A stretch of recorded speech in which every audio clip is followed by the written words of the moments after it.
Let's get familiarized with Google Web Toolkit, or GWT. GWT is a development toolkit for building and optimizing rich Internet applications, or RIA in Java. GWT is open source and completely free. It is licensed under Apache License version 2.0. The initial version 1.0 was released in May 2006, and its latest stable version 2.7.0 was released in November 2014. The GWT components include GWT Java to JavaScript Compiler, JRE Emulation Library, and GWT UI Library. The GWT compiler is used to translate all application code written in Java to JavaScript.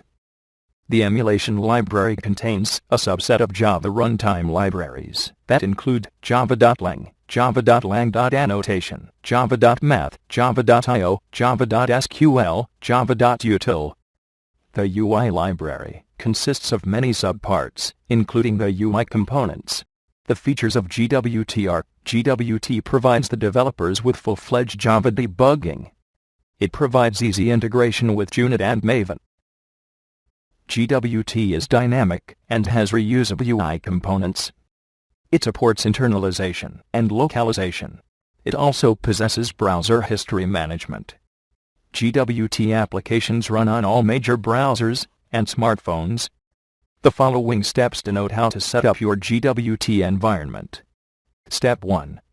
Verify Java installation on your machine. Step 2. Set up Java Development Kit, JDK. Step 3. Set up the Eclipse IDE. Step 4. Install GWT SDK and plugin for Eclipse.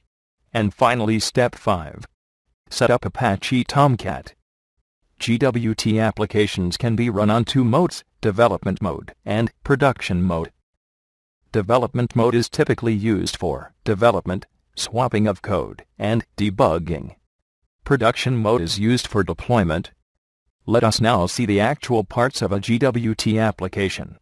A GWT application consists of four important parts: module descriptors, public resources, client-side code, and server-side code. Module descriptor is the configuration file in the form of XML, which is used to configure a GWT application. Public resources are the files referenced by your GWT module, such as HTML pages, CSS, or images. Client-side code is the actual Java code written for implementing the business logic of the application. Server-side code is the optional part of the server-side application, which is not required if you are not doing any backend process. The advantages of GWT are: GWT allows creating highly responsive web applications. It facilitates easy migration from a typical web application to a GWT application iteratively.